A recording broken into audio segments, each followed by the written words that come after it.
Hello everyone, and welcome to my solo RPG journal. Today we're continuing the story of Gabriel, the alchemist who has moved to the city of Flyer Ridge in order to settle down into a quieter life. He plans on opening a quiet little alchemy shop and doing business, providing his services to the city. He has, however, had a bit of difficulty and an interesting time. He's been recommended to another alchemist by the name of Essence, who has gone missing. And last session we discovered that she's in fact been abducted as one of 3 women who have been abducted by a vampire. His friend in the guard, he has said that he'd called Gabriel for help if he could, as Gabriel was obviously looking for her, but cautioned him not to go off by himself. So Gabriel has returned to the tavern where he's staying, and we're going to see someone a little bit different. Gabriel has also just set up, he's come to the realization very quickly that while he doesn't want to be known as an adventurer, there are going to be times where he might need another identity that allows him a little bit more flexibility. And so wanting to have another identity to lean on when he needs to be a little bit more practical and get involved in things, has come up with a new identity. So instead of following Gabriel around tonight, we see a new identity. So we decided earlier that it's going to be female. I tend to just go with the opposite when I'm doing something like that. So we've gone from male to female. So let's see. We'll roll for race. Currently, we're only looking at humans, elves, and dwarves in the thing. We'll go human, elf, dwarf, other, with human being most likely. So I'm rolling a d10. So a 10 will be other, and then we'll look at other things. Human will be 1 to 5. Elf will be 6, 7. Dwarf will be 8, 9. So that's a 7, so that's a elf. A half-elf's a thing. We'll roll half-elf, not half-elf, not half-elf. So just a normal elf. So if I bring up the elf racial stuff, 110 plus 46.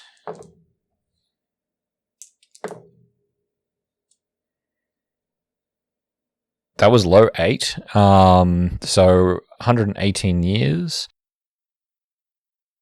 Elves are short in Dungeons and Dragons, and we'll use that. We'll use that stuff instead of. It's interesting. Elves in other things, like Tolkien elves, are tall and all of that. In other things that I've seen, the Shia are quite tall as well. So I wonder if that's where that came from. But here, elves are short, starting at 4.5 feet. No, not even 4.5. 4 foot 5 inches.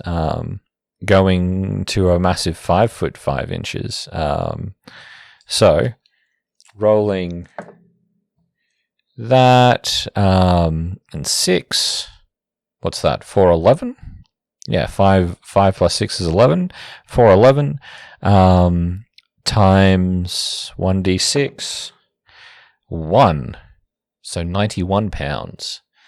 So quite small in stature. I don't have, I need to get myself, and I've been meaning to write some random tables for generating appearance, because I've not. There is one around, possibly even on this wiki, but I was wanting to find one for use with a character I'm playing in a different campaign, because I'm playing a Changeling in an Eberron campaign.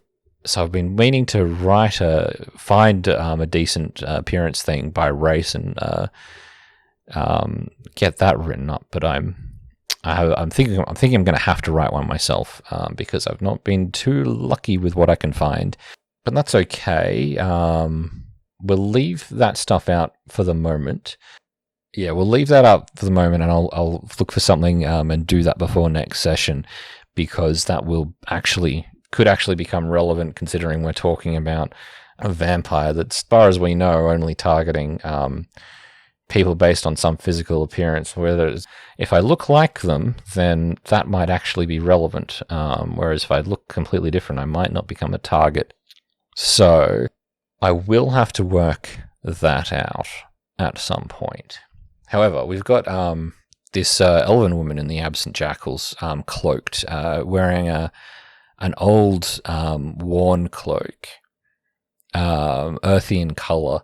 I don't know that it is necessarily earthy in colour. It's an old worn cloak that is colourful but old, covering herself, obviously of a very small frame.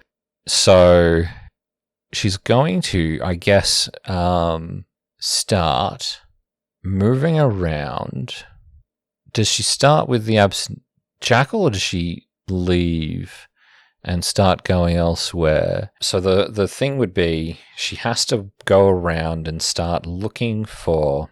I think she's going to the Adventurers Guild, or trying to find places where adventurers can be seen, because she's wanting to get herself seen by them, because she was going to start potentially working with some of them. But, so knowing, would the vampire go... So the city is made of religious people. The government's religious.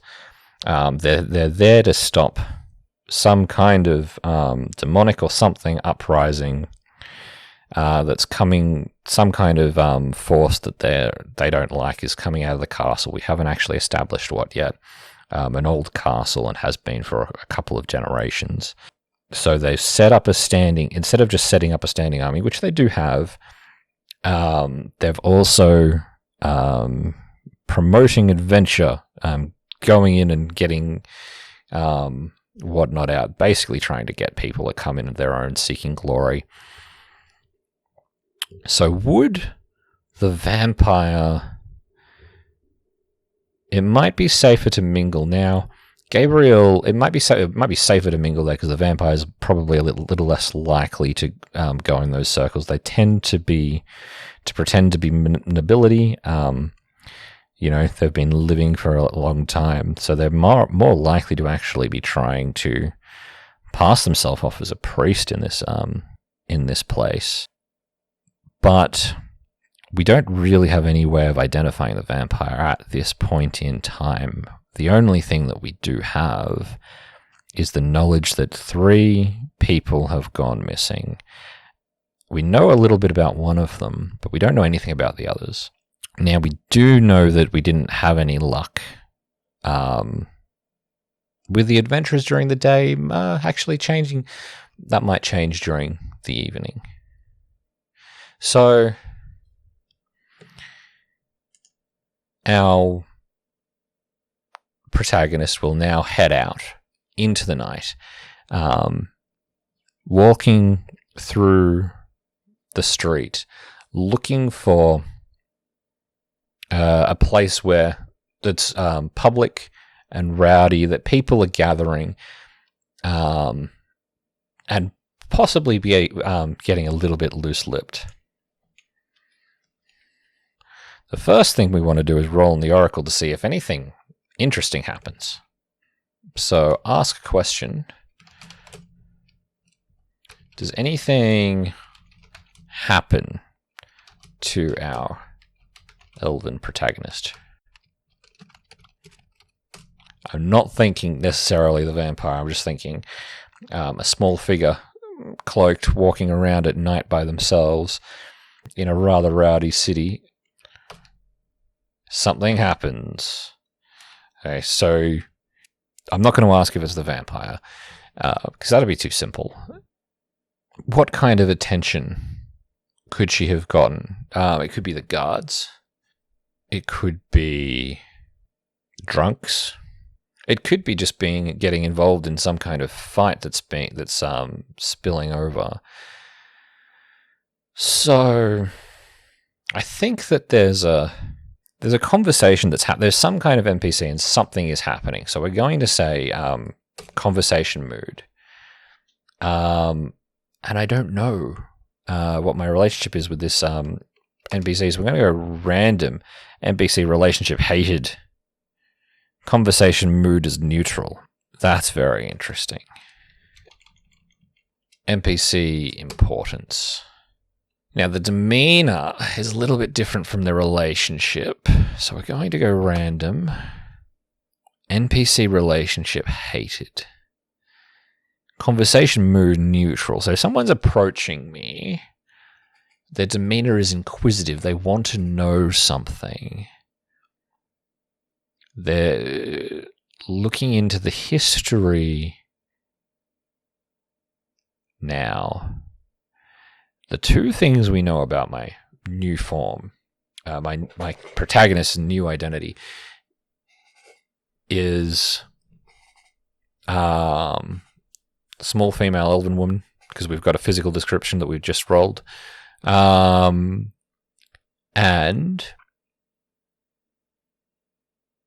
that Gabriel spent the previous day the day before. The previous day. It was last session was earlier to the current day. Gabriel spent the previous day going through and stealing clothes recovering clothes to use in his new identity from the caravan. So the cloak that I was just talking about wearing, saying that it was an older cloak, probably not actually. I was originally thinking just, standard druid fare, stereotypical druid fare, earth and colors, not functional and not fancy. But then I thought, no, actually, he was going through the stuff from the caravan, and I did call out that it could be goods being travelled, but if it's older, it's more likely to have been someone's property. So perhaps what's happened is someone recognizes the cloak. The focus is history, the bearing is investigation, and they are inquisitive.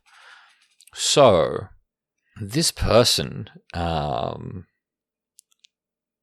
sees this small figure walking through the dark, being caught in the light, being caught in the lamplight of some tavern as she's walking past, and sees the cloak, sees markings on the cloak, and goes, I recognize that cloak. I did call out that it was an older cloak. So older and worn. So someone has been using it, or used it for a long time, and just wasn't wearing it when they were kidnapped. So if it might have just been in their things. So we don't really know. I was going to say that might suggest something about the person that they're looking for. So I don't know that this person hates us. I think that they have a problem with the previous owner of the cloak, or who they and they probably recognize it, or think that they recognize it, and they're probably going to be quite surprised. So they call out to us and say, where did you get that cloak from? Now this person, we need a character. I'll just roll that here. UNE NPC creator. And I'm going to go chaos. A course villain, slightly stronger than the party. So, male, female. Okay, female.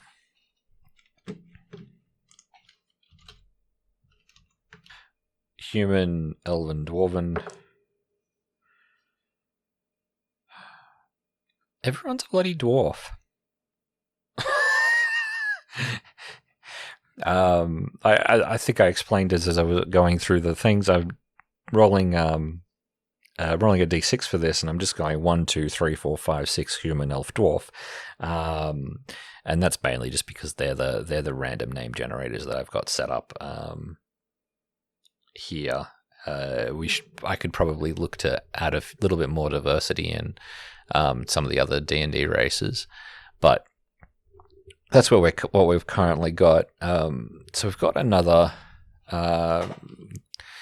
female dwarf.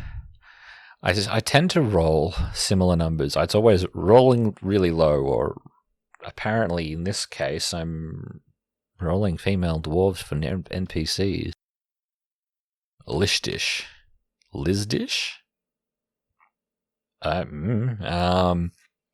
So we hear this coarse female voice call out, "Oi, you there in the cloak," and rush out of this tavern and stand in front of us. Where'd you get that cloak? And it's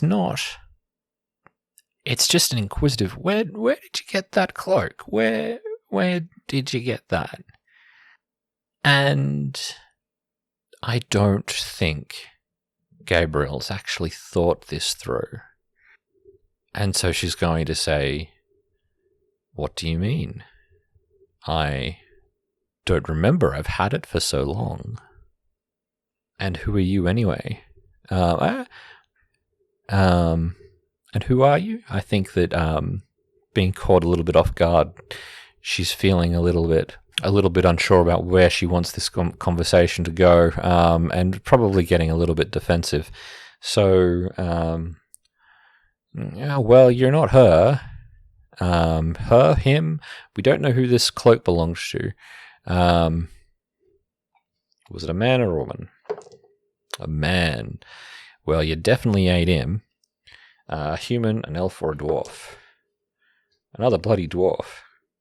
What? How do dwarves stack up in here for height? Because dwarves are still medium.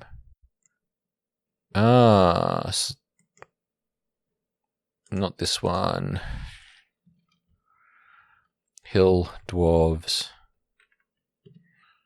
3-7 to 4-3, is it? What? 3-7. 7 plus 8 is 15 minus 12 is 3, so 4-3? Yeah.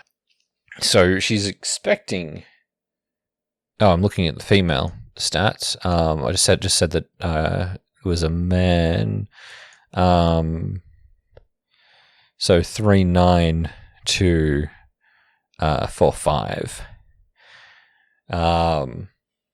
So what did I say? Our new form was. So she is quite a bit taller, and probably quite a lot thinner, considering we're looking at a dwarf weighing 130 plus pounds, to comparing that to a 91 pound petite lady. So the figure wearing the cloak is very different. So she definitely, you're definitely not him. We hear from this dwarven woman, and she just goes, "Look, sorry to bother you, miss, but that cloak is just something that looks very, very familiar, like someone I used to know a while ago, a long time ago. Oh well, I've had it for quite a while now. And I think that she looks at me and goes, "How long exactly?" So dwarves live 40 to 250 years. 450 years, whereas elves live 110, 350 to 800 750 years. So the elf is young, though. And the dwarven lady that's approached us, young, old, venerable. Young, middle-aged, old, venerable. So young. So we've got a dwarf under 100 years old.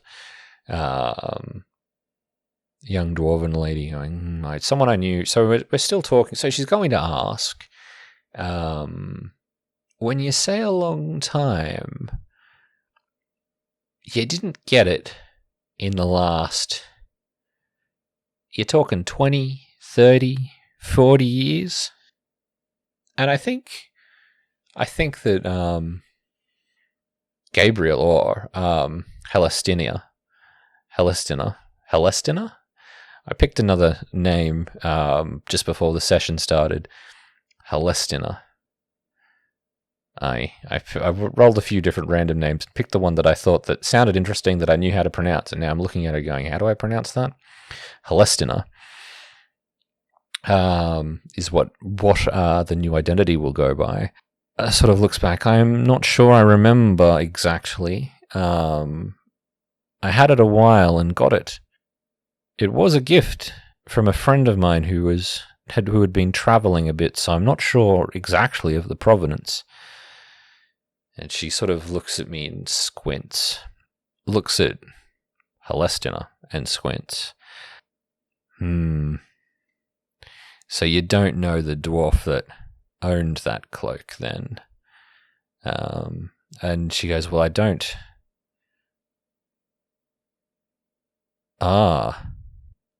Non-mundane cloak. With that much of a height difference. So I guess this cloak might be, yeah, the length is probably still fine. Because we're talking potentially a foot height in difference, so it's possibly just going down to her feet and actually hovering above the ground as opposed to dragging like it might have done for a previous owner. Well, no, I didn't. But when I got it, it was new, or relatively new. It wasn't as quite nearly as faded. I've worn it quite a bit. Is going to be the reply that comes back, and she's going to go, yeah, it was new last I saw it, but that maybe it's just made by the same maker. But you didn't get it from a dwarf then. And she's going to say, well, no, I didn't, but I don't know where it came from before then. And he goes, all right then. Thank you very much for. Thanks at least for answering my questions, miss. And I think that I'm going to roll actually for this. Sense motive. Yeah, I don't know that that's actually going to get me very far.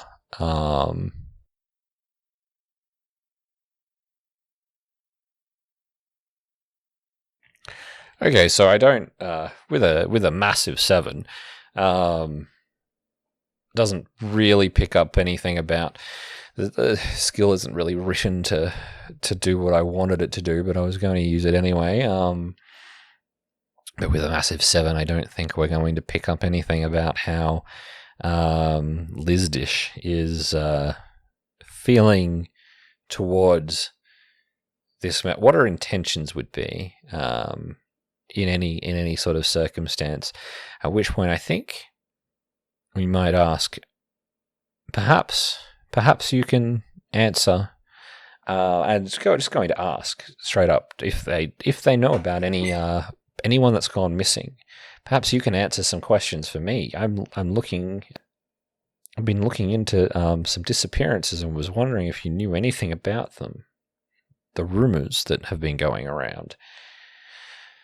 And I'm going to just start with my gather information roll.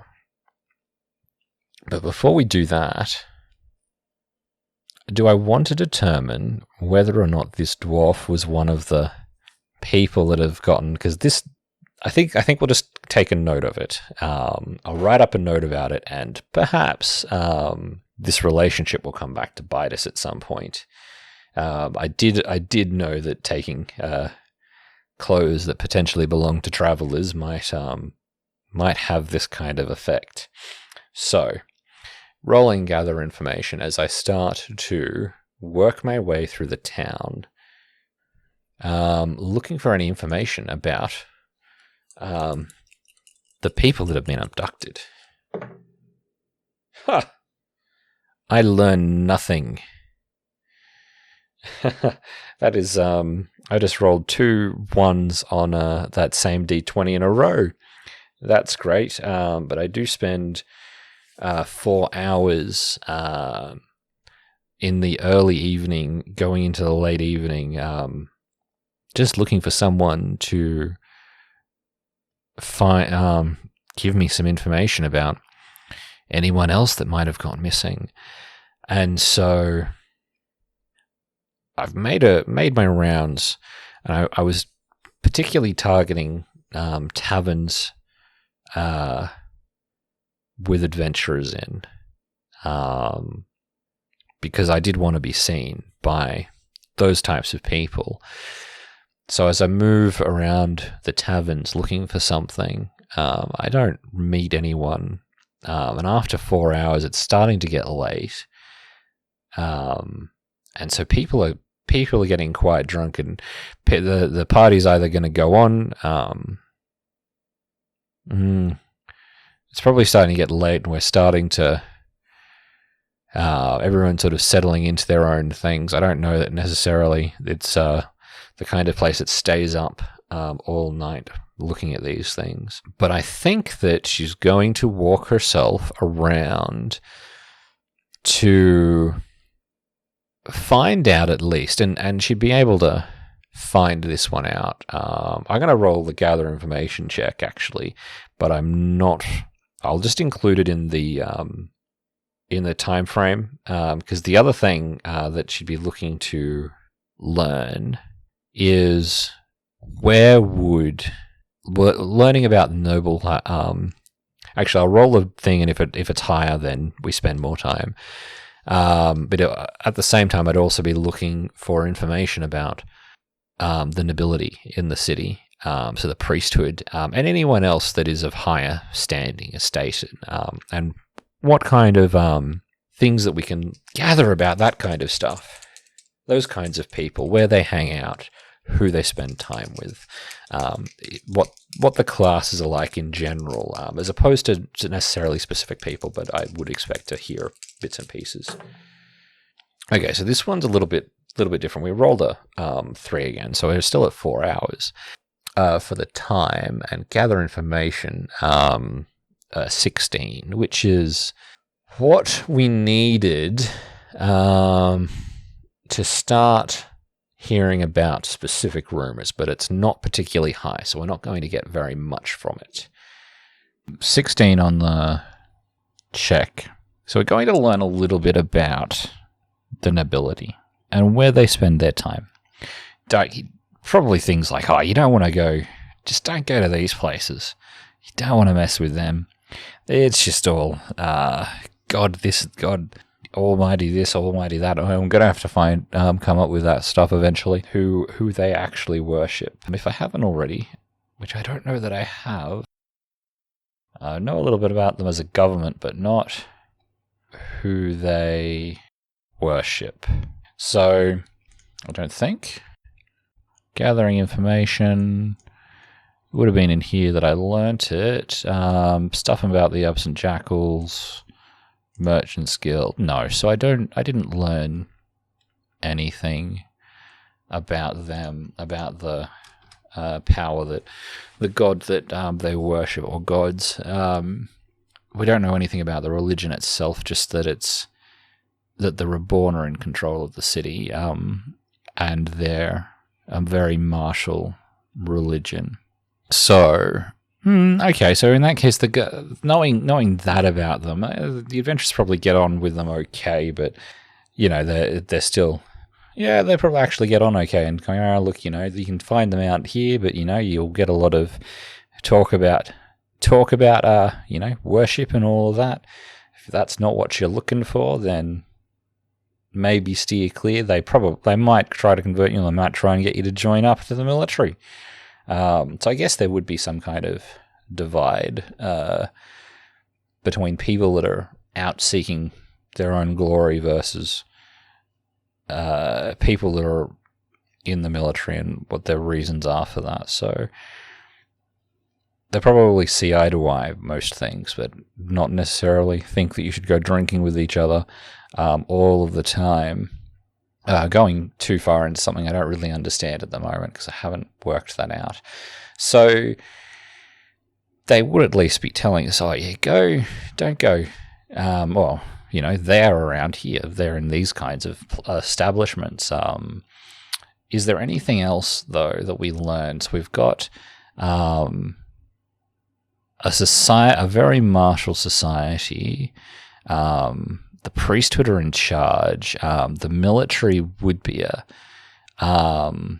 separate force, but they're probably involved with each other. Would they even be out? They might be a little less likely to be out drinking at this time, discipline being a big thing in the religion. But we would have like a merchant caste. I might start to learn about... ask a question. Does Gabriel learn about the older merchant class, that isn't part of the guild? And if we're talking about the nobility, I think that it's going to be likely. So Gabriel might start to realize that maybe he doesn't have to sign up with the Merchants Guild. Do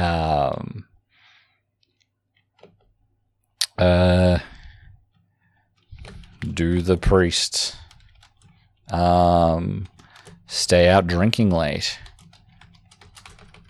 And I'm going to say this one's unlikely. They do, though. Interesting. So there's a element of the priests that get out there with the troops, with the lads. Have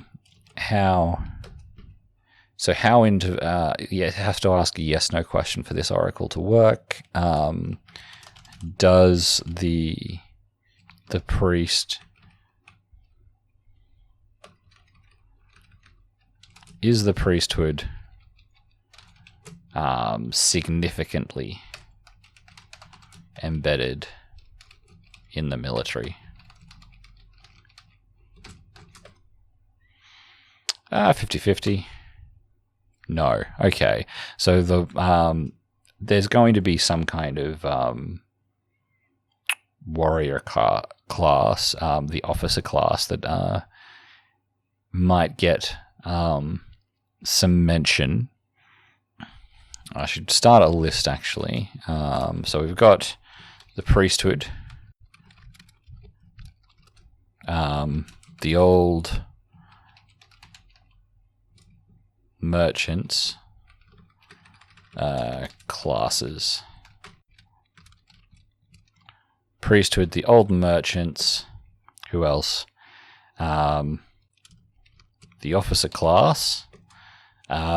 Given how the city's set up, the values of the government and the values of the city are set up, I think that those are going to be the main things. I don't think that we're going to have a traditional, like what we see in medieval Europe with the landholder class. I think that medieval idea of landholders providing troops to the crown, I think it's less of that. I think that we've got a standing militia or standing military with an officer class.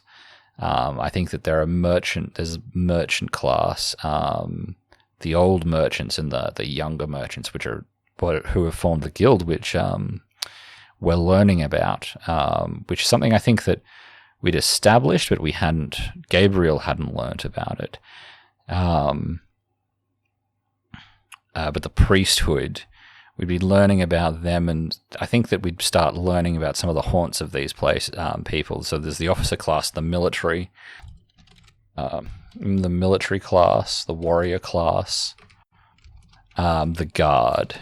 And I think that we're starting to get lower down the chain here. I think that with the values of the town or the values of the government, I think the values of the government represent the values of the town, because I think that that's how the city's been set up, specifically to promote martial prowess in fighting whatever it is that is being fought over in the ruined city of Cloak, with everything being honor, violence, discipline, and adaptability. I think that we've got merchants, and I think the merchant class would encompass any kind of crafters, and I think that everyone below that are going to be peasants, essentially.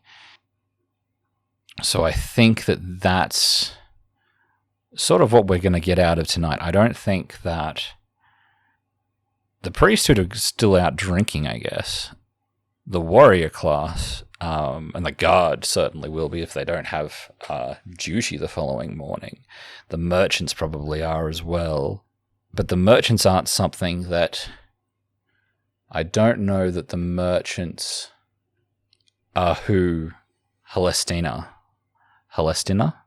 wants to visit. I think that the merchants who Gabriel wants to visit, because he might be able to circumvent this whole licensing thing and not have to deal with the guild. But that's not necessarily... if the vampires and the old merchants, then maybe the there might be a as yet undiscovered link between the victims and their links to the merchant guild. The priesthood are out drinking, so it's possible that Helestina could go and look into them. The officers in the warrior class, I'm not sure. I think that I will... So I'm going to call that a session. We've learned a little bit about our social classes and gathered a little bit of information, and I think that it's probably a good point. I mean, it's taken her 4 hours to gather that information, so it's probably... She probably doesn't want to go out and interrupt these groups late in the night as an unknown party. So she's going to go back to the Absent Jackal's Tavern. Now, she doesn't have rooms there. Gabriel has rooms there. So how rowdy is it at the Absent Jackal's Tavern? Is it still... It's still rowdy enough to get in the common room of the Absent Jackals to sneak through? Is it still rowdy enough in the common room of the Absent Jackals to sneak through? Am I going to say 50-50? No, it is not. So, how does... I think that it makes sense that Gabriel's got a little bit of money now, so Helestina is going to come in and request a room. So is a room available this late in the night? A room available. And, I think it's actually pretty likely. No, a room is not available. Because why would it be available? That wouldn't be fun if it wasn't available. It makes sense to make my life easier. I'd have to spend a little bit more money, but what are we to do? So I think that Helestina's straight up asked for a room at this point. So sitting down for a drink, She's going to at least ask if they've got food. And do they have food left? 50-50. No. They're all out. So there's not much for her to do there except drink. So there's not... She doesn't want to go elsewhere. She's essentially already got a room. She just needs to sneak back there. So instead, what she's going to do... spells. She doesn't have anything prepared that is useful. Sorcerer spells. Nothing prepared that is useful. So that is actually a little bit awkward. So instead... do they have food left? Is a room available? Is it still rowdy enough? So, okay, so there's not anything there. I think she's going to straight up ask. No, I think that the idea was that she and Gabriel were acquaintances. So she's going to sigh, look to one of the waitresses. She probably doesn't expect that she's going to get any sympathy from Hornum. Not Hornum. What was his name? Ooh, Micah Dreamfall might be there. Gilcrum. Grillcom.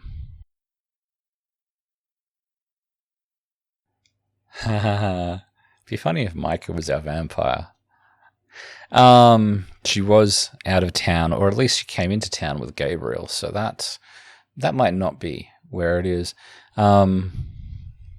So this is a bit of a conundrum. So either we can see if meet a random.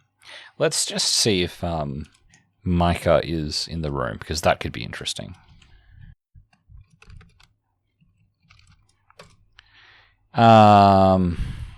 Unlikely, snobby, distant. She's the daughter of a noble. She is staying here, but one of her motivations is to attend charity. She's been out there, and also say 50-50. No, not in the common room. Okay, I think that what she's going to do is she's going to say she's going to get a drink and sit down and say that that a friend of hers is staying here, and ask if they can call him out and say, "Look, my friend Gabriel's staying here. Can you just go and call him out of his room, see if he's there?" And that's probably something that someone's willing to do, either Grillcom or one of the waitresses. Someone else that works there. Perhaps I should establish who works there. There is a bartender, I think, in the stats there. Or did he work somewhere else? No, it was here. So going to say, look, I'll get a drink. Friend staying here. Can you go and see if he's there? And they're going to go in and come out and go, well, he's not actually in. And so she's going to say, well, I'm going to wait around for a bit to see if he shows up, if he shows back up tonight, and is just going to wait.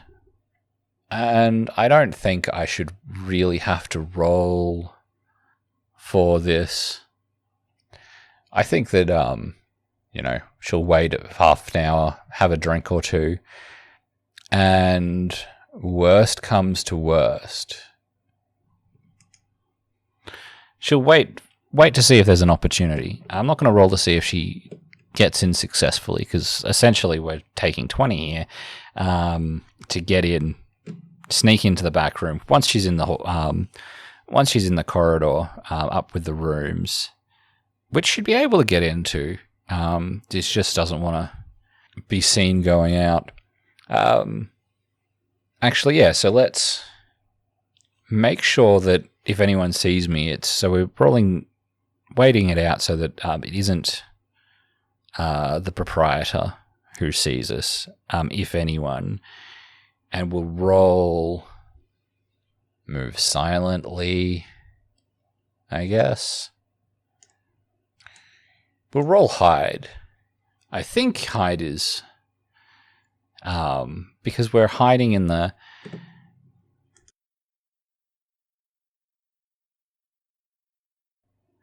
Okay, I am thinking about skills a little bit wrong. It's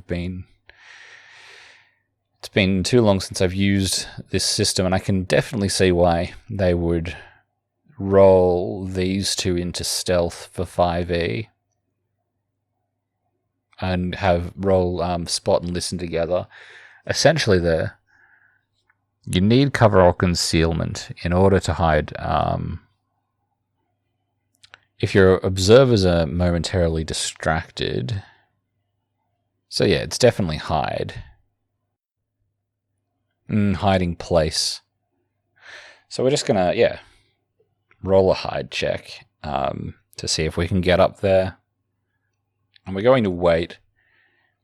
I'm going to roll a spot check to look for the most opportune time first.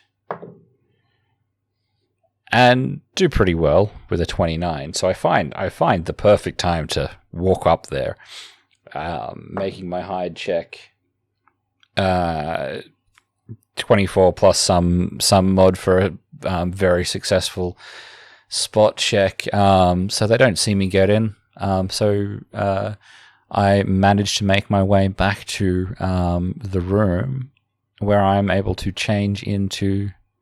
I could have just left and come back in. I myself am getting a little bit tired. It is definitely time to call it. I could have just left and... Oh, I missed her. Oh, well, too bad. So sad. Instead, she disappears while they're not looking.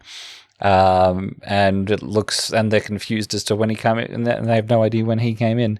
I made that way too complicated for myself. In any case, what's done is done. She has snuck back into her own room. I guess not her room because it's Gabriel's room and everyone thinks that they're different people. They're ostensibly different people.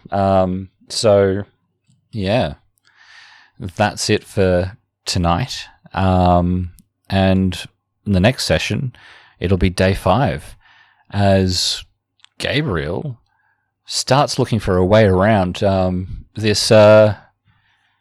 Alchemist license. I'll see you then. Have a good one.